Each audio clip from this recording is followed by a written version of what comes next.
All right, now that we've covered why I personally don't think Matthew was an eyewitness account, let's talk about the main ancient source people used to defend it. His name is Papias, and he lived in the early 2nd century. He claimed to have information from people he called the elders, which already means we're dealing with secondhand stories. But here's what really matters. Papias never says that Matthew wrote the gospel that we have today. First point, we know Papias' statement because Eusebius quotes him all the way in the 4th century. That means the only copy of Papias' words that survived come from another writer. We do not have Papias' original work. We have a short excerpt provided by somebody else. That already limits how much weight we can put on this claim. Second point, in that quote, Papias says, Matthew compiled the Logia in Hebrew, and each interpreted them as they were able. That's the entire statement. He doesn't define Logia. He does not say it matches the gospel that we know. He does not even say that it contained a narrative. It might have been a list of sayings. It might have been notes.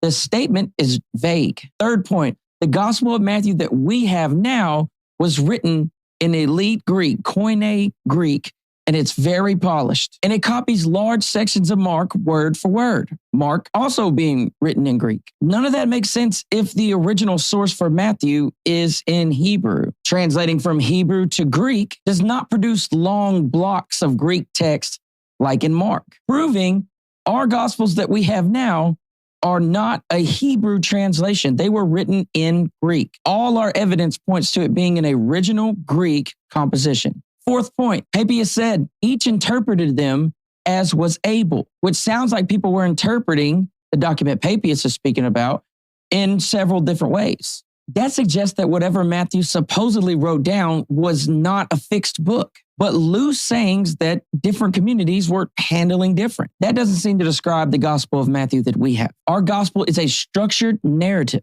not a flexible collection of sayings. Fifth point, no one in the early church ever quotes the supposed Hebrew version of Matthew. Not a single line survives. No manuscript exists. No church father gives a quote from it. If an apostle truly wrote a gospel in Hebrew, the early church fathers would have preserved that. Instead, it vanishes completely.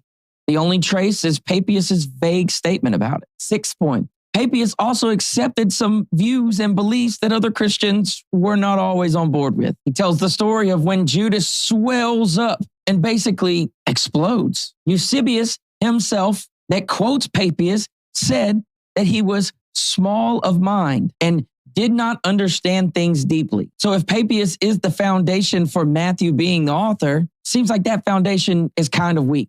So even if Papias is correct,